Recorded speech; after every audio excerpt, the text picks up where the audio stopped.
오늘 함께 하실 하나님 말씀은 디모데전서 6장 6절에서 8절 말씀입니다. 디모데전서 6장 6절에서 8절 말씀 찾으셨으면 제가 받들어 읽겠습니다. 그러나 만족하면서 하나님을 따르는 것은 큰 이득이 되느니라. 우리가 이 세상에 아무것도 가지고 오지 아니하였은즉 아무것도 가지고 가지 못할 것이 확실하니 먹을 것과 입을 것이 있은즉 우리가 그것으로 만족할 것이니라. 6절은 경건의 한 덕목이죠. 경건의 사전적 의미는 하나님의 거룩한 성품을 닮는 것을 말합니다.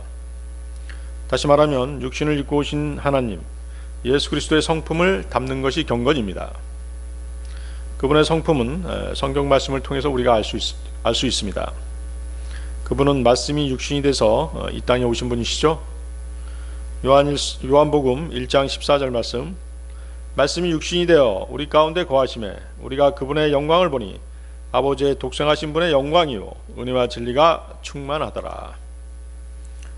따라서 말씀에 순종하면서 사는 삶을 추구하는 것이 그리스도인들에게 가장 큰 이득인 것입니다. 그리고 만족할 줄 아는 경건이 큰 이득입니다. 어떤 상태에 처하든지 만족할 줄 아는 사람은 항상 하나님과 교제 가운데 있고 주님만을 의지하며 주님만을 기뻐하는 사람인 것이죠.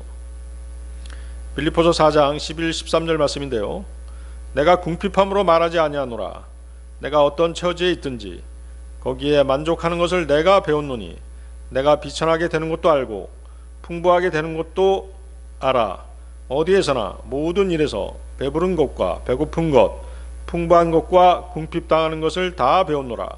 나를 강하게 하시는 그리스도를 통해 내가 모든 것을 할 수 있느니라. 그리스도인은 먹을 것과 입을 것만으로도 만족할 수 있어야 된다라고 바울 사도는 얘기하고 있습니다. 이 세상에서 그리스도인에게 큰 이득이 되는 삶은 물질이 조금 부족하다고 하더라도 말씀에 따라 올바르게 살고 하나님을 기쁘시게 해줄 수 있는 그런 삶을 사는 것입니다. 거기 7절을 보십시오. 다시 우리가 이 세상에 아무것도 가지고 오지 아니하였은즉 아무것도 가지고 가지 못할 것이 확실하니. 믿음의 선배들, 믿음의 선진들은 이 사실을 일찌감치 깨달았죠. 고난을 통해서 더욱 확실하게 깨달았던 것입니다. 물질을 의지하기보다는 모든 것을 주신 하나님만을 의지할 수 있었기에 이론이 아닌 실제로 그 삶을 살아갔던 것입니다. 욥기 1장 21절인데요. 내가 내 어머니 태에서 벌거벗고 나왔은즉 또한 벌거벗은 채 그리로 돌아가리라. 주신 분도 주시오 가져가신 분도 주시니 주의 이름이 찬송을 받을지어다. 욥이 고난을 당하고 나서 모든 전 재산을 다 잃고 나서 한 말이죠.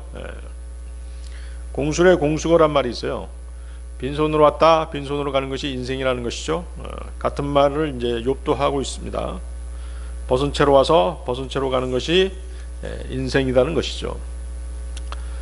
갈 때 모든 것을 남겨두고 가야 하고 육신을 위해 추구했던 모든 욕망은 연기처럼 흩날려 사라져버리는 것입니다. 또한 자신의 육신도 한 줌 흙으로 돌아가는 것이 인생인 것입니다. 창세기 3장 19절 말씀인데요. 땅으로 돌아갈 때까지 내 얼굴에 땀을 흘려야 빵을 먹으리니 이는 내가 땅에서 취하여졌기 때문이라. 너는 흙이니 흙으로 돌아갈 것이니라 하시니라. 이 세상에 살았던 그 어떤 사람보다도 지혜로웠던 이스라엘 왕은 이 사실을 언제 깨달았습니까? 모든 욕망이 사라져가던 말년에 깨달았던 것이죠. 전도서 9장 5, 6절 말씀인데요. 살아있는 자들은 자기가 죽을 것을 알거니와 죽은 자들은 아무것도 알지 못하며 다시는 보상도 받지 못하나니 이는 그들을 기억하는 일이 잊혔기 때문이로다. 또한 그들의 사랑과 미움과 시기도 이제 사라졌나니 해 아래에서 이루어진 어떤 일 중에서 그들이 차지할 몫은 더 이상 영원히 없느니라. 자, 다시 디모데전서 6장 8절 보십시오. 먹을 것과 입을 것이 있은즉 우리가 그것으로 만족할 것이니라. 자, 여러분들은 그렇게 하고 계신가요? 사실 이 말씀대로 살아가는 그리스도인들은 뭐 거의 없다고 해도 과언이 아닙니다. 말로는 뭐 우리가 성경대로 믿는 그리스도인들이라고 하지만 실제로는 그렇지 못하죠. 우리가 회개하고 반성해야 될 부분인 것이죠. 육신은 뭐예요? 자신의 육신은 한번 돌아보세요. 자신의 육신을 돌아보면 어때요? 자신이 필요한 것보다 더 많은 것을 요구하죠. 그걸 절제할 수 있어야 되는데 그러지 못한다는 것이죠. 전도서 6장 7절인데요. 사람의 모든 수고는 그의 입을 위한 것이나 식욕은 채울 수 없느니라. 그렇죠? 식욕은 채울 수 없어요. 또 육신의 욕망과 욕심도 마찬가지죠. 자신의 필요를 항상 넘어섭니다. 빌립보서 4장 19절 말씀인데요. 오직 내 하나님께서 그리스도 예수님을 통해 영광 가운데서 자신의 부요하심에 따라 너희의 모든 필요를 공급하시리라. 너희의 모든 필요를 공급하시리라. 여러분들 가운데 이 말씀을 꼭 붙잡고 사시는 분이 과연 몇이나 있을까요? 사실 따지고 보면 우리네 인생에서 필요한 것은 손에 꼽을 정도입니다. 10손가락도 많죠. 간추리고 간추리다 보면 5손가락도 5손가락에 못 미칩니다.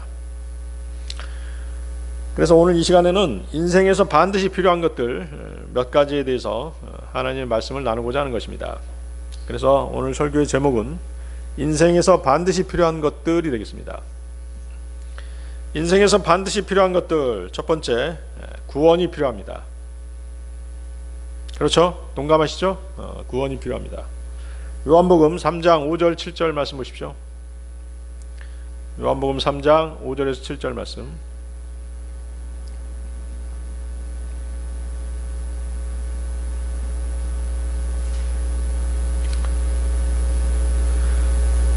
요한복음 3장 5절에 7절 말씀. 예수님께서 대답하시되 진실로 진실로 내가 네게 이르노니 사람이 물에서 나고 성령에게서 나지 아니하면 하나님의 왕국에 들어갈 수 없느니라.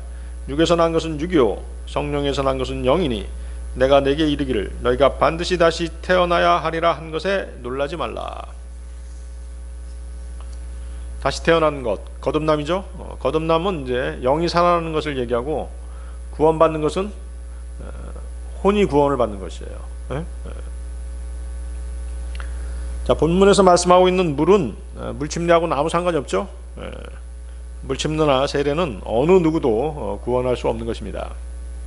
만일 물침례나 세례를 통해 사람이 구원을 받을 수 있다면 하나님 아버지의 뜻에 따라 십자가에서 죽으신 주 예수님의 죽음은 어리석은 하나의 행동에 지나지 않을 것입니다. 거기 4절 보십시오. 4절에서의 니고데의 질문은 지극히 정상적이죠. 위에 4절 보세요. 3장 4절, 요한복음 3장 4절. 니고데모가 어떤 질문을 했습니까? 니고데모가 그분께 이르되 사람이 늙으면 어떻게 태어날 수 있나이까? 그가 자기 어머니 태에 두 번째 들어갔다가 태어날 수 있나이까? 하며. 그렇죠?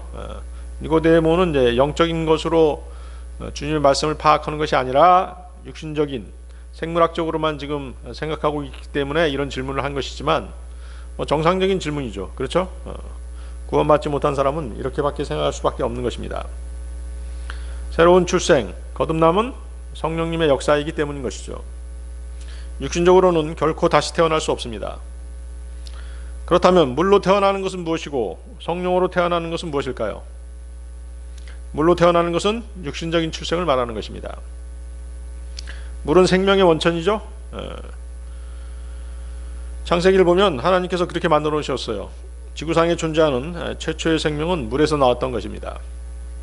그렇죠? 창세기 1장 20절에서 23절인데요.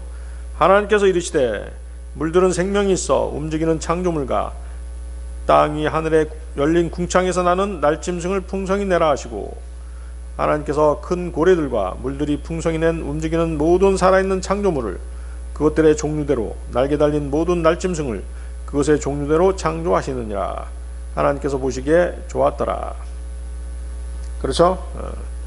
그래서 우리 인간은 첫 번째 육신적인 출생, 물에서 출생하는 것이에요. 여러분들이 어머니 뱃속에서 어디에 잠겨 있었어요? 양수에 잠겨 있었죠. 물에 잠겨 있었던 것이에요. 그러면서 그 양수가 터지면서 세상에 나오게 된 것입니다. 그것이 바로 이제 뭐예요? 물에 의한 육신적인 출생이고 첫 번째 출생인 것이죠. 그렇지만 하나님께서 뭐라고 말씀하세요? 두 번째 출생, 거듭나야 된다라고 말씀하시죠. 거듭난다는 것은 하나님의 말씀, 즉 진리의 복음을 듣고 예수 그리스도를 구주로 믿게 되었을 때 그 사람 안에 성령님께서 들어가셔서 죽었던 영을 다시 살리시는 것이에요.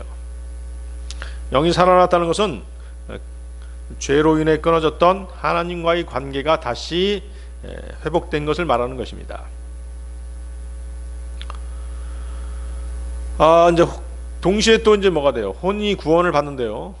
영은 그렇게 하나님과의 관계가 회복되고 혼은 구원을 받는데요. 그 얘기는 이제 우리 몇 번 했었죠. 육신에 붙어있던 혼이 어때요? 성령님에 의해서 이렇게 떨어지는 것이죠. 그걸 이제 떨어뜨려 놓으시는 것이에요. 육신이 짓던 죄를 혼이 다 감당을 했었는데 이거 육신에서 떨어뜨려 놓기 때문에 더 이상 육신이 짓는 죄들에 대해서 책임을 느낄 필요가 없는 것이죠. 거기 6절 보세요. 육에서 난 것은 육이요 성령에게서 난 것은 영이니 육신으로 난 것 즉 어머니 태에서 태어난 것은 영이 아니라 육이요 또 성령으로 난 것은 육이 아니라 영이니라고 말씀하시는 것이죠. 그리고 이것이 곧 거듭난 다시 태어남 born again이라고 말씀하시는 것이에요. 그래서 육신적인 출생만을 가지고서는 하나님의 나라에 들어가지 못한다는 것이죠. 육신으로 태어난 사람은 성령으로 다시 태어나야만 하나님의 나라에 들어갈 수 있는 것이에요.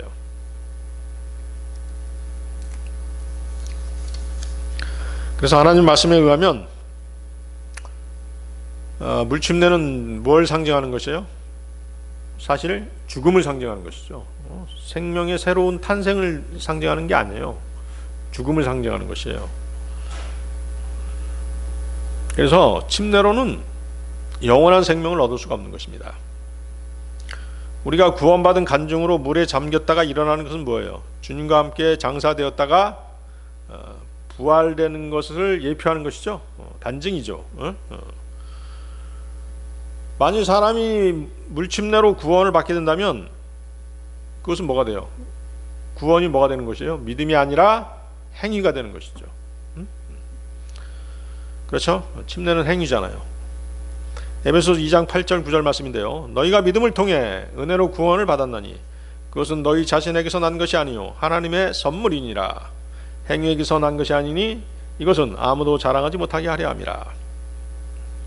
우리는 믿음을 통해 은혜로 구원받았지 침례라는 행위에서 난 것으로 구원을 받은 것이 아닙니다. 히브리서 11장 1절 말씀인데요.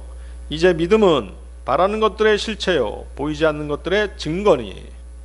자, 믿음은 보이지 않는다라고 말씀하시죠. 물로 침례를 받는 것은 눈에 보이기 때문에 이것으로는 구원받을 수 없는 것입니다. 물침례는 아무도 볼 수 없는 내면에서 일어난 변화, 거듭남, 구원을 외적으로 보여주는 간증인 것입니다. 베드로서 3장 21절 말씀, 그 일과 동일한 모형 곧 침례가 예수 그리스도의 부활로 말미암아 이제 또한 우리를 구원하나니 이것은 육체의 더러운 것을 제기하는 것이 아니요 선한 양심이 하나님을 향하여 응답하는 것이니라. 하나님을 향하여 응답하는 것이니라. 간증이라는 것이죠. 예수님께서는 항상 믿음을 가지라고 말씀하셨지 침례 받으라고 말씀하시지 않으셨어요. 구원받고 나면 그때 첫 순종으로 침례를 받으라 이 말씀은 하셨죠. 그렇죠?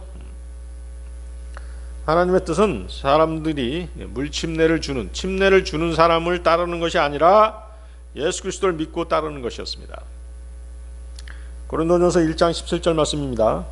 그리스도께서 침례를 주라고 나를 보내지 아니하시고 복음을 선포하라고 보내셨거니와 이 일을 말의 지혜로 하지 아니함은 그리스도의 십자가가 무효가 되지 않게 하려 함이라.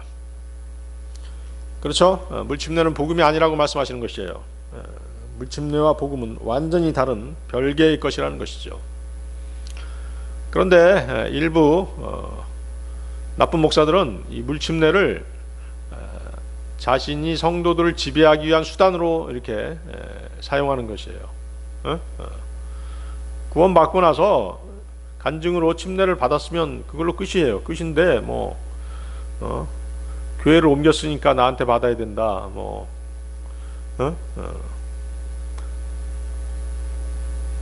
그런 별 희한한 얘기를 하잖아요. 또 내가 누구한테 누구한테 물침례 받았다. 나는 누구한테 받았어. 뭐 이렇게 자랑하는 사람들도 있어요. 다 쓸데없는 것이죠. 간증으로 침례를 받은 것이지 누구에게 무슨 소속감을 가지기 위해서 침례를 받는 게 아니란 말입니다. 자기가 받은 구원이 확실하면 침례는 딱 한 번 받는 것으로 그것으로 끝나는 것이에요.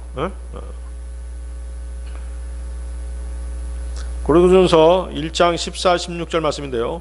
내가 그리스보와 가이오 외에는 너희 중에 아무에게도 침례를 주지 아니한 것을 하나님께 감사하노니 이것은 아무도 내가 내 이름으로 침례를 주었다라고 말하지 못하게 하려 함이라. 내가 또한 스데바나의 집안 사람들에게 침례를 주었고 그 외에는 다른 누구에게 내가 침례를 주었는지 알지 못하노라. 근데 육신적인 그리스도인들은 이걸 자랑하고 다닌단 말이에요. 나는 누구한테 침례 받았어. 나는 바울에게 침례 받았어. 나는 아폴로에게 침례 받았어. 이런 사람들이 있단 말이에요. 그러면서 이런 당파를 짓는 것이죠. 일종의. 좋지 않겠죠?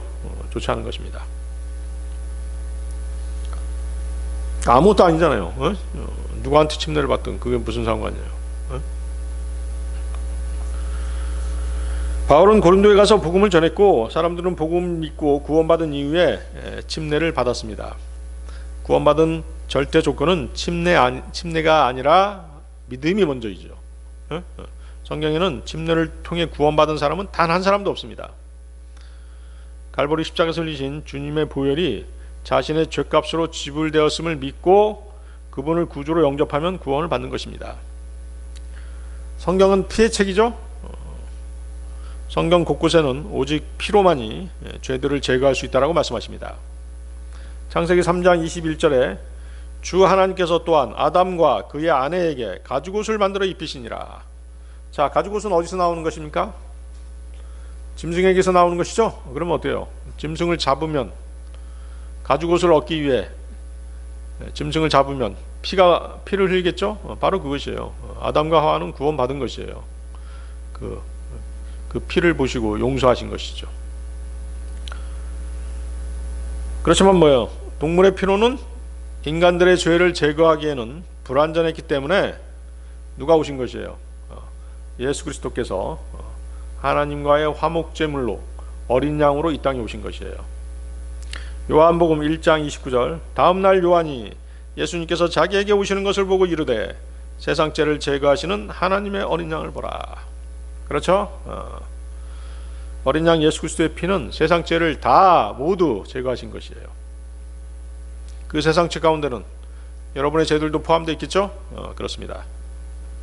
이 사실을 꼭 마음속에 간직하고 있으면 절대 구원이 흔들릴 이유가 없는 것이죠. 히브리서 10장 22절 말씀입니다. 우리 마음이 뿌림을 받아 악한 양심으로부터 벗어났고 우리 몸은 순수한 물로 씻겼으니 우리가 믿음의 충만한 확신 속에서 진실한 마음으로 가까이 다가가자. 자, 히브리서 10장 22절 한번 보세요. 거기 뭐가 나와요? 뿌림이 나오죠? 이것은 무슨 뿌림일까요? 우리 마음에 뿌려진 피, 예수 그리스도의 보혈이죠. 그렇죠? 그 다음에 이제 거기 순수한 물로 씻겼으니 순수한 물, 말씀의 물이죠. 말씀의 물. 그렇죠? 그래서 우리 죄들을 씻는 것은 세 가지가 있다고 했죠.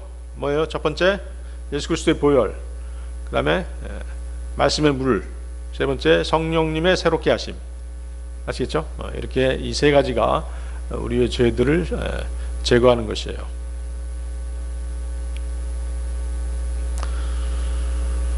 그래서 이제 우리가 구원받고 나서 죄를 짓게 되면 바로 무릎 꿇고 회개하고 자백하면 하나님께서 이 세 가지로 우리의 죄를 다시 씻어주시는 것이죠. 로마서 3장 25절입니다.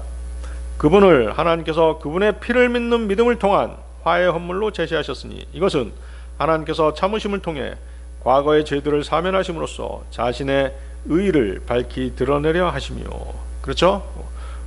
그래서 어떤 형제나 자매의 간증 중에 내가 예수 그리스도의 피를 믿어서 구원받았다라고 하면 아주 정확한 간증인 것이죠. 예수 그리스도의 보혈을 믿고 내가 구원받았습니다. 내가 갈보리 십자가에서 흘리신 예수님의 피가 내 죄값을 대신 치러줬다는 그 사실을 믿었습니다. 이러면 아주 훌륭한 간증인 것이에요. 베드로전서 1장 2절입니다. 곧 하나님 아버지의 미리 아심에 따라 성령의 거룩히 구별하심을 통해 순종함과 예수 그리스도의 핏부름에 이르도록 선택받은 자들에게 편지하노니 은혜와 평강이 너희에게 더욱 많이 있기를 원하노라. 그렇죠? 예수 그리스도의 핏부림, 그것이 우리의 죄들을 다, 과거, 현재, 미래의 모든 죄들을 다 제거한 것입니다. 인생에서 반드시 필요한 것들, 두 번째, 위로가 필요합니다. 요한복음 14장 16, 17절 보십시오.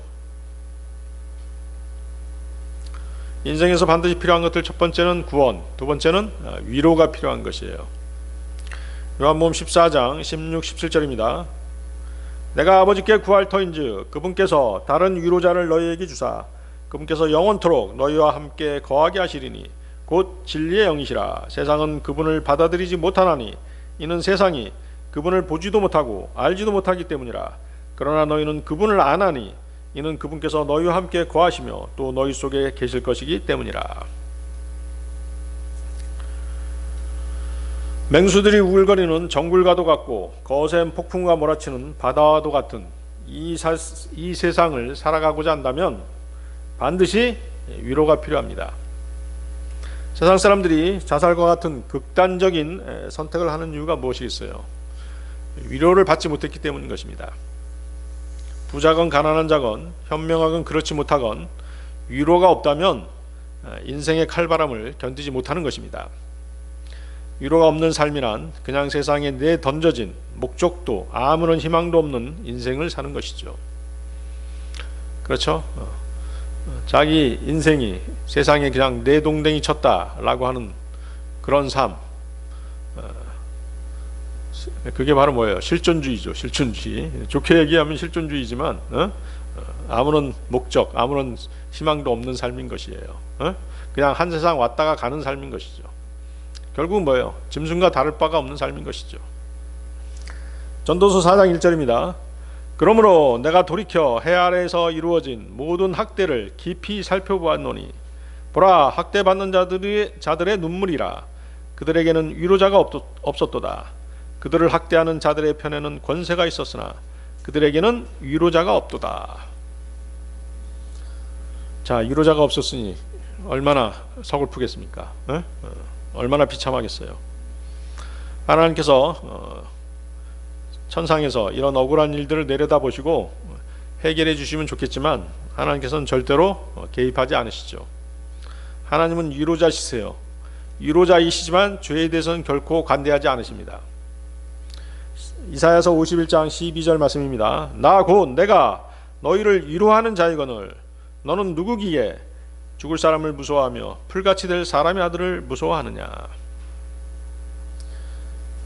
이사야서 59장 1절 2절 말씀입니다. 보라, 주의 손이 짧아져서 구원하지 못하는 것도 아니오 그분의 귀가 둔하여서 듣지 못하는 것도 아니라 오직 너희 불법들이 너희와 너희 하나님 사이를 갈라놓았고 너희 죄들이 그분의 얼굴을 너희에게 숨겼으므로 그분께서 듣지 아니하시리라.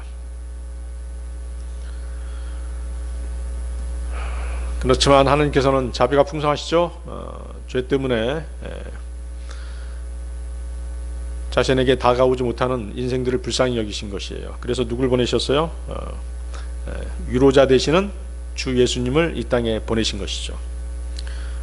누가복음 2장 25절 32절입니다. 누가복음 2장 25절 32절. 보라, 예루살렘에 시몬이라 하는 사람이 있었는데 바로 그 사람은 의롭고 독실하여 이스라엘의 위로를 기다리는 자들아, 성령님께서 그 위에 계시더라. 그가 주의 그리스도를 보기 전에는 죽음을 보지 아니하리라는 것이 성령님에 의해 그에게 계시되었더라. 그가 성령을 힘입어 성전에 들어가니 마침 아이의 양친이 율법의 관례대로 아이에게 행하려고 아이 예수님을 데려오므로, 이에 그가 아이를 팔에 안고 하나님을 찬송하여 이르되, 주여, 이제 주의 말씀대로 주의 종이 평안히 떠나도록 허락하소서. 내 눈이 주의 구원을 보았사온데 그것은 주께서 모든 백성들의 얼굴 앞에 예비하신 것이요 이방인들을 밝히는 빛이요 주의 백성 이스라엘의 영광이니이다 하매. 그렇죠? 하나님께서는 위로자로 주 예수님을 보내신 것이죠. 여러분이 구원의 확신을 갖고 살도록 주 예수님께서는 부활 승천하신 후에는 또 누굴 보내셨어요? 하나님께서는 주 예수님을 위로자로 보내셨고, 주 예수님께서 부활 승천하신 다음에 누굴 보내셨죠? 위로자로? 성령님을 보내신 것이에요. 그렇죠? 성령님은 위로자시죠? 그 요한복음 16장 보세요. 요한복음 14장 16절. 그분께서 다른 위로자를 너희에게 주사 그분께서 영원토록 너희와 함께 거하게 하시리니. 다른 위로자를 주신다고 그랬잖아요. 예수님 말고 다른 위로자를 주시는데 그분이 누구세요? 성령님이세요. 그 성령님께서는 구원받은 사람 안에 오셔서 언제까지 계시죠? 영원토록 함께 계시는 것이에요. 아시겠어요? 영원토록 함께 계십니다. 계시록 22장 17절인데요. 성령과 신부가 말씀하시기를 오라 하시는도다. 듣는 자도 오라 할 것이요 목마른 자도 올 것이요 또 누구든지 원하는 자는 값없이 생명수를 취하라. 성령과 신부가 함께 있죠. 구원받은 그리스도인들은 그리스도의 몸이고 장차 그리스도의 몸의 지체이고 장차 그리스도의 신부죠. 그렇죠? 성령님께서는 영원 세계에서도 구원받은 그리스도인들과 영원히 함께 하시는 것입니다. 물침내 받아야 구원받고도 성령을 받지 못하면 아무 소용도 없다든가 방언을 해야 성령 받는다는 그런 가르침은 황당한 마귀의 가르침입니다. 마귀의 교리죠. 여러분이 성령님을 슬프게 해서 그분이 떠나가시면 그 사람의 구원은 아무 쓸모가 없다라고 말하는 은사주의자들의 주장 역시 마귀의 음성인 것입니다. 성령님께서 한번 오시면 절대로 떠나지 않으세요.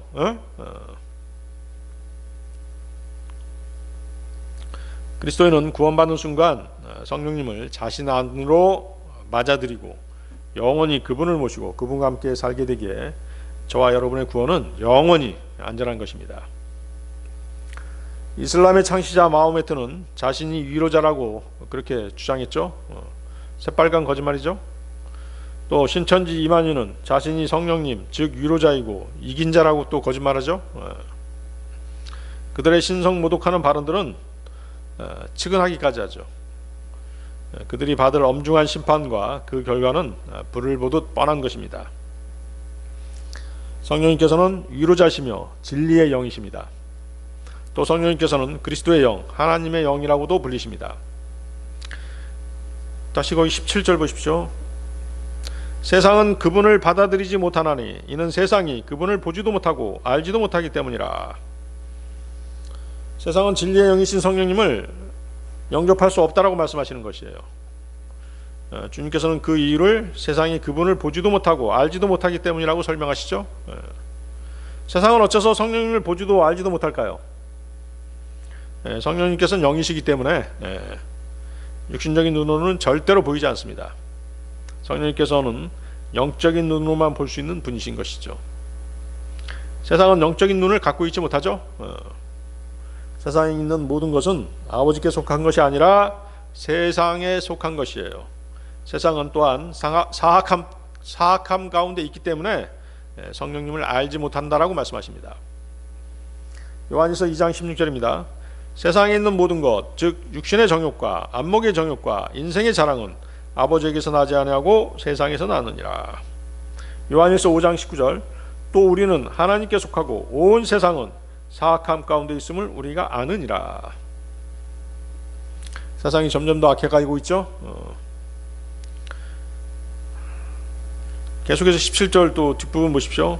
그러나 너희는 그분을 아나니 이는 그분께서 너희와 함께 거하시며 또 너희 속에 계실 것이기 때문이라. 그렇죠? 너희와 함께 거하신다는 거. 거기 보세요. 거기다 잠깐 비춰보세요. 너희와 함께 거하시며, 그때는 이제 언제라는 것이에요? 그 갈보리 십자가 이전이죠. 갈보리 십자가 이전이고 너희 속에 계실 것이다. 너희 속에 계신다는 건 언제요? 십자가 이후죠. 십자가 이후에는 이제 성령님께서 그리스도인들 안에 내주하시는 것이에요.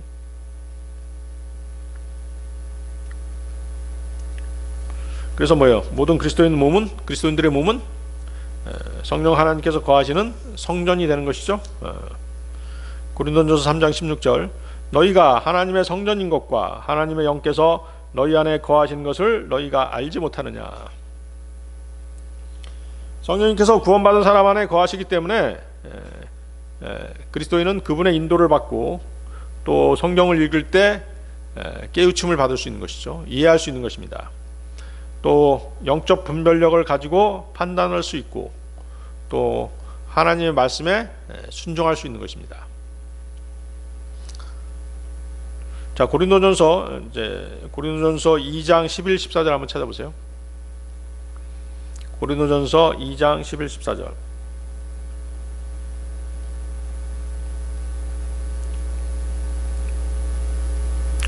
사람의 것들을 사람의 속에 있는 사람의 영 외에 어느 누가 알리요? 이와 같이 하나님의 것들도 하나님의 영 외에는 아무도 알지 못하느니라. 이제 우리가 세상의 영을 받지 아니하고 하나님으로부터 난 영을 받았으니 이것은 우리가 하나님께서 우리에게 값없이 주신 것을 알게 하려 함이라. 또한 우리가 그것들을 말하되 사람의 지혜가 가르치는 말로 하지 아니하고 성령님께서 가르치시는 말로 하나니 곧 영적인 것들은 영적인 것으로 비교하느니라. 그러나 본성에 속한 사람은 하나님의 영의 것들을 받아들이지 아니하나니 그것들이 그에게는 어리석은 것이니라. 또 그가 그것들을 알 수도 없나니 이는 그것들이 영적으로 분별되기 때문이니라. 그렇죠? 구원받은 사람과 자연인, 본성으로 사는 사람, 구원받지 않은 사람은 이런 차이점이 있는 것이에요. 이런 차이점이죠. 그래서 우리가 이제 뭐 성경을 가지고 이렇게 얘기하면 이 사람들이 느껴요. 저 사람 뭔가 있네라고 느끼지만 받아들이지 못하죠. 받아들이지 못하는 거예요. 그리고 우리 그리스도인들이 하는 어떤 영적인 결정, 하나님의 말씀을 가지고 내리는 어떤 판단들에 대해서 이해를 못하는 것이에요. 너 왜 세상을 그렇게 바보같이 살아? 이렇게 얘기는 할 수 있겠지만 그것이 하나님의 말씀에 따라서 사는 삶이라는 걸 이해를 못하는 것입니다. 그리고 구원받지 않은 사람이 성경을 읽었을 때 어떻게 돼요? 전혀 깨닫지 못하는 것이에요. 그 사람 안에 성령님께서 안 계시기 때문에 절대로 조명해 주시지 않는 것입니다. 그래서 그 구원받지 않은 그 사람들이 자기가 무슨 성경을 연구했다라고 하면서 이렇게 뭐 TV라든가 방송에 나와서 성경이 어떻고 막 이런 구약이 어떻고 신약이 어떻고 가르치는 사람도 있죠. 가장 웃기는 사람이 그 머리 빡빡 깎고 나온 사람 있잖아요. 그 양반을 내가 뭐 무시하는 게 아니라 세상적으로야 유명한 사람이지만 구원받지 않은 사람이잖아요. 그러면서 막 성경이 어떻고 막 가르친단 말이죠. 다 엉터리잖아요. 들어보면. 학문적으로 연구해서 성경을 가르친다? 이것은 거짓말인 것이에요. 다. 구원받은 사람들만이 성경을 깨우칠 수 있는 것이죠. 성령님께서 그렇게 깨닫게 해주시기 때문에 그 깨달은 말씀으로 우리가 진리를 전파하고 또 설교도 하고 진리를 선포할 수 있는 것이에요. 그들한테 복음을 한번 전해보라고 한번 물어보세요. 돌 김용옥 같은 사람한테 가가지고 복음을 한번 전해달라. 성경에 복음이 계속 나오는데 복음이 무엇이냐 한번 전해달라고 하면 못 전한다고요. 그렇죠? 어떻게 전해? 자기가 복음을 통해서 구원받지 않았는데 어떻게 전하겠어요? 자, 성령님은 말씀으로 위로하십니다. 우리가 낙담하고 실망할 때 또 패배자와 같은 심정으로 절망스러울 때 성령님께서는 말씀으로 위로하시고 힘을 주십니다. 이것이 우리가 어떤 상황에서도 말씀을 들어야 하고 말씀을 간직해야 하며 말씀을 붙들어야 하는 이유인 것이죠. 성령님께서 말씀으로 우리를 위로해 주시는 이유는 또 있습니다. 위로받은 경험이 있는 사람이 다른 사람을 위로할 수 있기 때문인 것이죠. 고린도후서 1장 4절 말씀인데요. 그분께서 우리의 모든 환난 중에서 우리를 위로하심은 우리 자신이 하나님께 위로받을 때 얻은 위로를 힘입어 우리가 어떤 고난 중에 있는 자들도 능히 위로하게 하려 하심이라. 그리스도인들은 그래서 다른 지체들을 위로할 때 위로받은 말씀을 사용할 수 있는 것입니다. 시편 119편 49절 50절 말씀인데요. 주의 종에게 하신 말씀을 기억하소서. 주께서 나로 하여금 그 위에 소망을 두게 하셨나이다. 나의 고난 중에 이것이 내 위로가 되었사오니 주의 말씀이 나를 살리셨나이다. 상황 파악이 전혀 안 된 말들, 세상적인 것들, 육신적인 해결책 등은 전혀 위로를 주지 못하죠. 욥이 그런 일을 당했죠. 욥이 환난을 당한 다음에 친구들이 찾아왔는데 전혀 위로를 해주지 못하는 것이에요.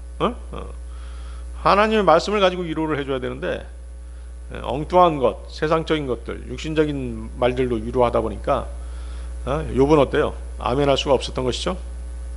욥기 16장 2절인데요. 그런 것들은 내가 많이 들었나니 너희는 다 형편없는 위로자로다.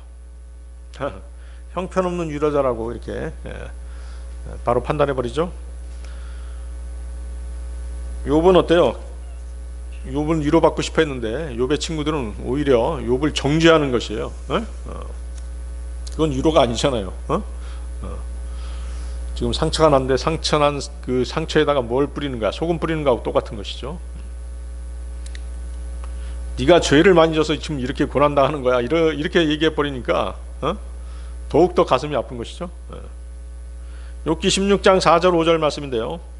나도 너희처럼 말할 수 있나니 만일 너희 혼이 내 혼의 입장에 있다면 나도 말들을 무더기 같이 쌓아 올려 너희를 치고 너희를 향해 내 머리를 흔들 수도 있을 터이나 그래도 내 입으로 너희를 강하게 하며 내 입술을 움직여 너희 고통을 줄여 주었으리라.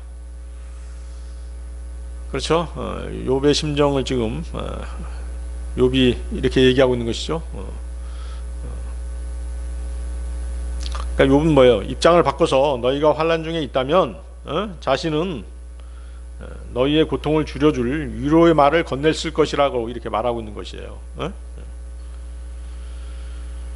욥은 그만큼 뭐예요? 자신의 고통을 경감해줄 위로자를 찾고 있었는데 욥의 친구들은 전혀 도움이 되지 못했죠. 왜 그랬을까요? 친구들이라고 하는데 욥의 친구들인데 왜 이런 전혀 도움이 되지 못하는 그런 세상적인 말들로 욥을 더 괴롭게 했을까요? 욥의 친구들은 욥이 어떤 이유로 고난 가운데 있는지를 알지 못했기 때문인 것이죠. 고난의 이유를 알지 못했기 때문에 위로를 못하는 것이에요.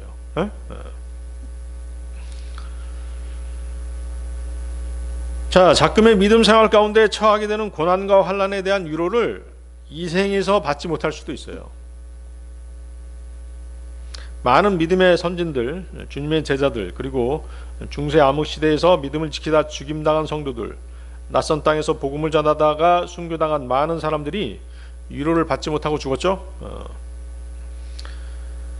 그러나 그들은 언제 주님이 다시 오시면 영원한 위로를 받게 될 것입니다. 데살로니가후서 2장 16, 17절 말씀입니다.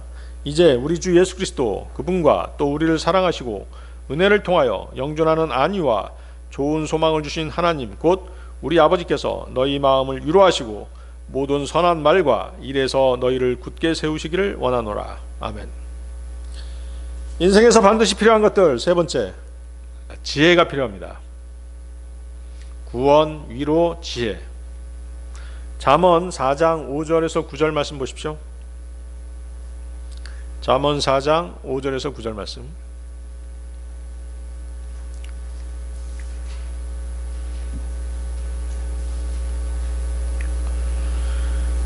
지혜를 얻으며 명철을 얻으라. 그것을 잊지 말며 내 입의 말들에서 돌이키지 말라. 지혜를 버리지 말라. 그리하면 그것이 너를 보존하리라. 그것을 사랑하라. 그리하면 그것이 너를 보호하리라. 지혜는 으뜸 가는 것이니 그러므로 지혜를 얻으라.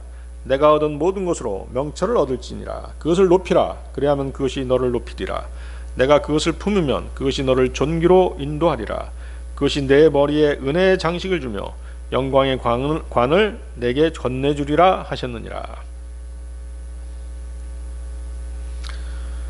거듭난 그리스도인들에게 반드시 필요한 것 중에 하나가 그의 영과 혼에 필요한 하나님의 지혜입니다. 지혜는 지식을 올바르게 사용할 줄 아는 것이죠. 지혜는 우리를 어리석음에 빠지지 않게 해줄 것이고 악으로 달려가지 않게 보호할 것입니다. 참으로 하나님의 지혜를 사랑한다면 그 지혜가 그 사람의 발걸음을 지켜 보호해 주신다라고 성경은 말씀하십니다. 거기 5절 보십시오. 그것을 잊지 말며 내 입의 말들에서 돌이키지 말라. 그것은 뭘까요? 그것은 거기 그 위에 4절 말씀입니다. 4절 보세요. 그 위에 4절. 4절에 그 주님의 말씀과 명령들인 것이죠. 명령들은 곧 말씀이죠, 사실은. 아버지도 나를 가르쳐 내게 이르기를 내 말들을 내 마음에 간직하라. 내 명령들을 지키라. 그리하면 살리라. 주님의 명령들이 곧 말씀인 것이에요. 우리는 하나님의 말씀을 경시하지 말고 버리지 말고 마음에 간직해서 그 말씀에 절대 순종하며 살아야 합니다. 말씀에서 돌이키면 바로 육신적인 그리스도인으로 혹은 세상과 연합해서 세상을 따라가는 그런 타락한 삶을 살게 되는 것입니다. 배교라든가 타락은 그렇게 해서 시작되는 것이죠. 하나님의 말씀을 버릴 때, 하나님의 말씀을 경시할 때 그렇게 되는 것이에요. 그리스도인은 말씀으로 살아야 되고 말씀을 양식으로 먹어야 됩니다. 물질은 사실 아무것도 아니에요. 돈이라는 게 그렇잖아요. 있다가도 없고 없다가도 있는 것이잖아요. 그렇죠? 또 세상이 추구하는 모든 물질은 무로 돌아갈 것들이죠. 또 우리 게 아니죠. 자기들 것이 아니에요, 사실은. 하나님의 것이죠. 하나님의 것임에도 불구하고 욕심을 내고 집착해서 하나라도 더 차지하기 위해 목숨을 걸고 싸우는 것이죠. 야고보서 4장 2절 말씀인데요. 너희가 욕심을 내도 갖지 못하고 죽여서 갖고자 해도 얻지 못하나니 너희가 다투고 싸워도 갖지 못함은 너희가 구하지 않기 때문이요 너희가 구하여도 받지 못함은 그것을 너희가 정욕에 쓰려고 잘못 구하기 때문이라.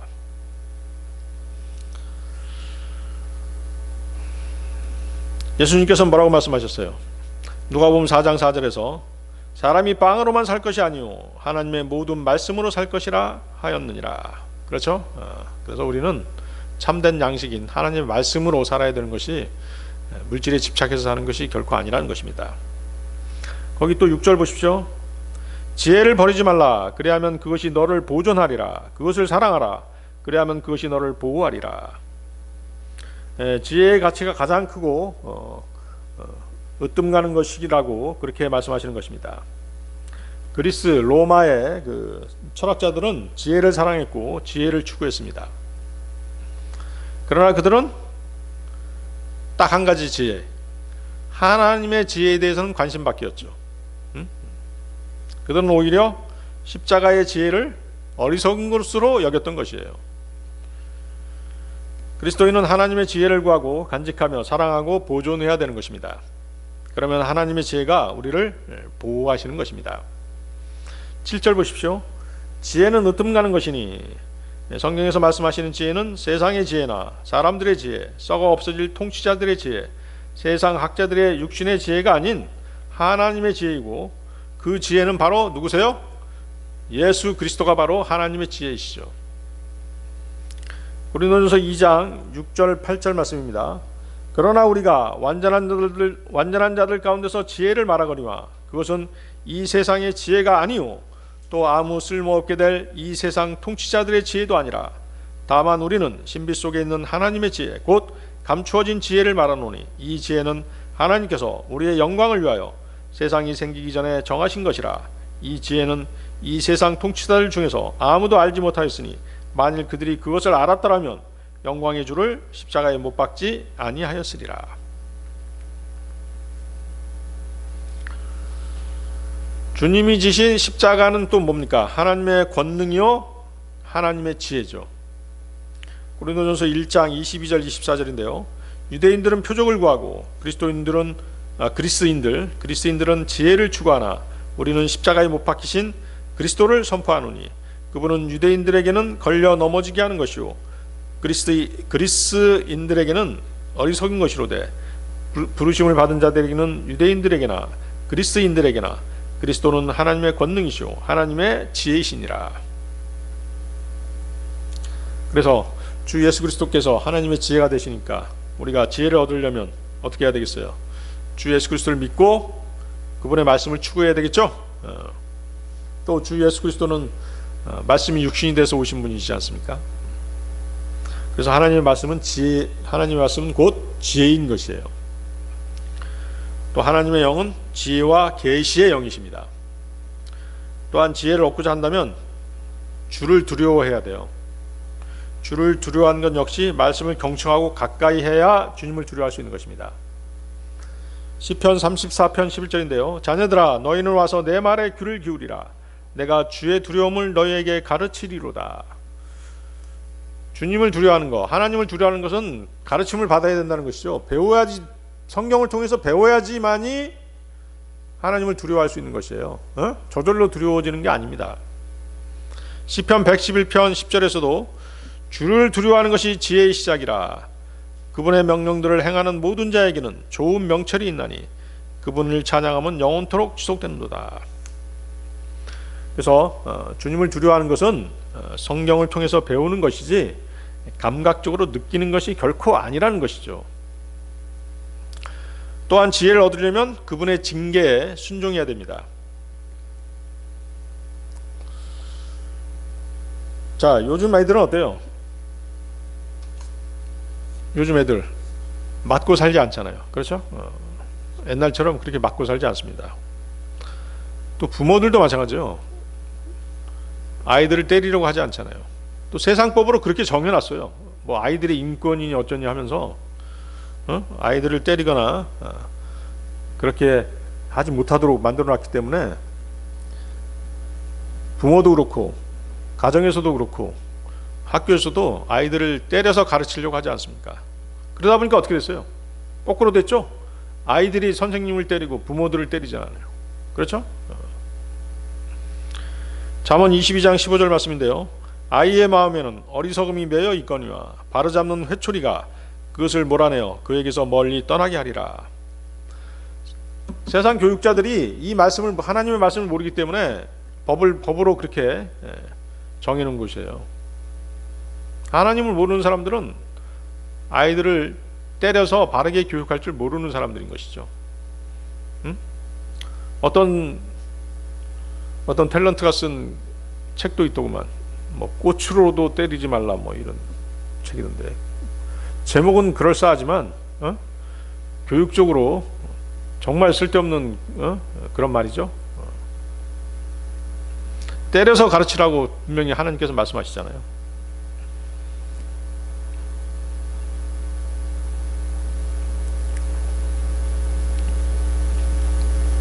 잠언 29장 15절 말씀입니다. 회초리와 꾸짖음은 지혜를 주거니와 제멋대로 버려준 자식은 자기 어머니에게 수치를 가져오느니라. 그렇죠? 회초리와 꾸짖음이 지혜를 준다고 말씀하시죠. 때리지 않으면 어떻게 된다는 것이에요. 자기 어머니에게, 자기 부모님들에게 수치를 가져온다라고 말씀하시잖아요. 네? 거기 또 이제 7절 보십시오. 거기 7절에 내가 얻은 모든 것으로 명철을 얻을지니라. 성경에서 말씀하시는 명철은 거룩한 것들을 아는 것이죠. 잠언 9장 10절인데요. 주를 두려워하는 것이 지혜의 시작이요 거룩한 것들을 아는 것이 명철이니라. 세상에 거룩한 것이 있나요? 없죠. 오직 하나님만이 거룩하시죠. 그러기에 명철한 사람은 하나님의 거룩하심을 추구하는 그런 사람인 것이죠. 또한 명철한 자는 악에서 떠나는 자입니다. 욥기 28장 28절인데요. 또 사람에게 이르기를 보라 주를 두려워하는 것이 곧 지혜요 악에서 떠나는 것이 명철이니라. 명철을 얻는 방법은 지혜를 얻는 방법과 같습니다. 주의 훈계들을 통해 또 성령님께서 하나님의 말씀으로 그 사람에게 명철을 주시는 것입니다. 욥기 32장 8절 그러나 사람 안에는 영이 있고 전능자의 영감이 그에게 명철을 주나니. 그러니까 명철은 결국은 누가 얻을 수 있는 것이에요? 세상 사람들이 얻는 것이 아니라 그리스도인들이 얻는 것이죠. 성령님께서 명철을 주시기 때문이죠. 시편 119편 104절 주의 훈계들을 통해 내가 명철을 얻음으로 모든 거짓된 길을 미워하나이다. 시편 119편 130절 주의 말씀들이 들어오면 빛을 주며 이 빛이 단순한 자에게 명철을 주나이다. 결국 구원받은 그리스도인들이 말씀을 통해서 명철한 자가 되는 것입니다. 말씀을 가까이 해야지만이 명철한 자가 되는 것이에요. 말씀을 마음에 간직해야지만이 명철한 자가 되는 것입니다. 명철을 얻고자 한다면 하나님의 긍휼과 진리가 자신에게서 떠나지 않게 해야 되는 것입니다. 죄를 지었을 때 즉시 자백하고 회개해서 주님과의 교제를 회복하고 항상 진리의 말씀을 가까이 해야 되는 것입니다. 잠언 3장 3절 4절 말씀인데요. 긍휼과 진리가 내게서 떠나지 말게 하고 그것들을 내 목에 매며 내 마음판에 기록하라. 그리하면 내가 하나님과 사람의 눈앞에서 호의와 선한 명철을 얻으리라. 자, 또 8절 보십시오. 그것을 높이라. 그리하면 그것이 너를 높이리라. 내가 그것을 품으면 그것이 너를 존귀로 인도하리라. 지혜를 말씀하시는 것이죠. 지혜를 존귀히 여기면 그 지혜가 그 사람을 높여주는 것입니다. 자신이 스스로 높아지고 자신의 영광을 추구하는 사람은 어리석은 사람인 것이죠. 베드로전서 5장 6절 그러므로 하나님의 강한 손 밑에서 스스로 겸손하라. 그리하면 정하신 때에 그분께서 너희를 높이시리라.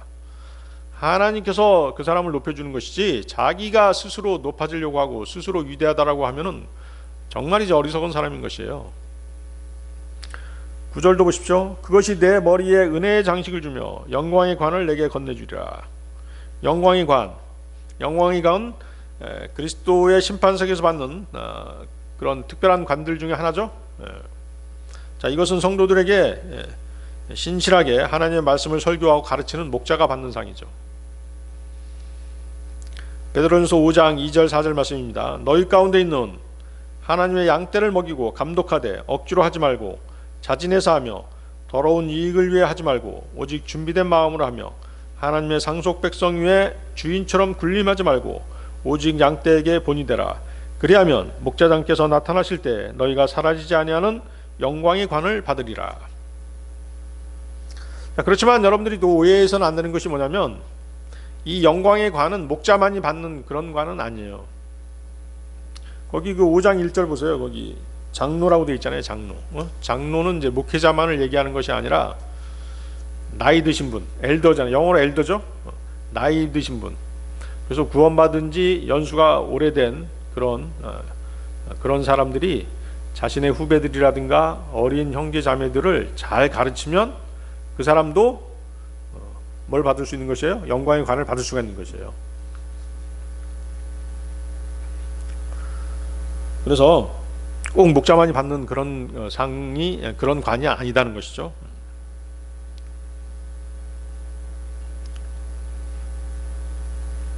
그래서 그렇게 지혜를 높이고 지혜를 추구해서 형제 자매들에게 말씀을 잘 가르치는 사람들은 그리스도의 심판석에서 머리에 은혜의 장식이 씌워지고 영광의 관을 함께 받는 것입니다. 자, 오늘 설교의 결론입니다. 자, 여러분이 예수 그리스도의 핏부림의 공로로 구원을 받았다면 또 거듭났다면 이제는 구원의 확신을 가지고 사는 삶이 아주 매우 중요하겠죠. 자신이 죽은 다음에 어디에 가게 될지에 대한 확신이 없다면 그 사람은 자신의 구원에 대해서 다시 점검해 보아야 되는 사람인 것입니다. 요한일서 5장 11, 12절인데요. 요한일서 5장 11, 12절 한번 보십시오.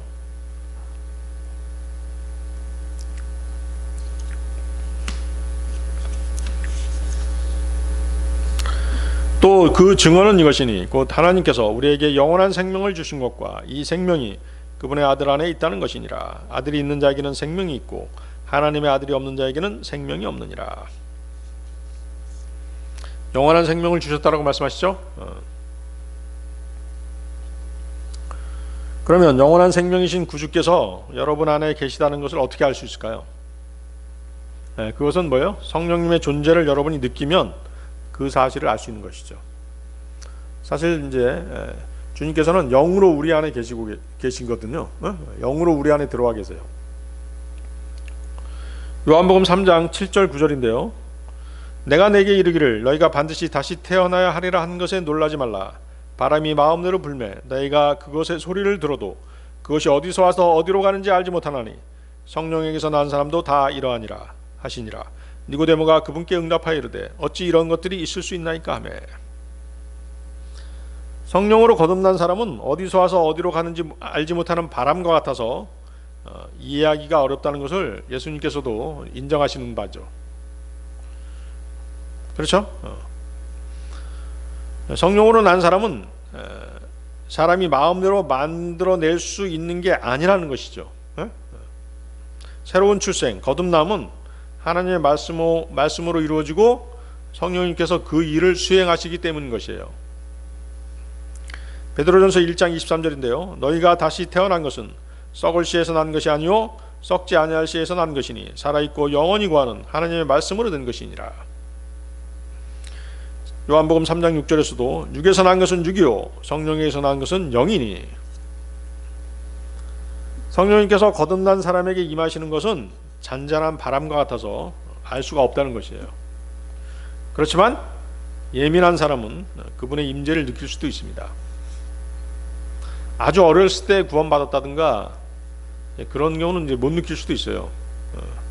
그렇지만 아주 극적으로 구원받은 사람들은 그걸 확실하게 느끼는 사람들이 있어요.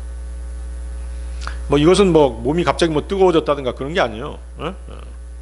감각적인 것이 절대 아닙니다. 사람마다 달라요. 성령님의 임재를 느끼는 것은 사람마다 다르죠. 사람마다 다른데 갑자기 세상이 뒤집혀 보인다든가. 그러니까 뭐냐면 인생관이 확 달라지는 것이죠. 세상이 달라 보이고 과거에 가졌던 모든 가치관이 확 달라지는 것이죠. 아마 여러분들은 이제 그런 간증을 구원받은 주위에 있는 형제 자매들에게서 들었을 것입니다. 아마. 그리고 또 어때요? 어떤 일이 있어요?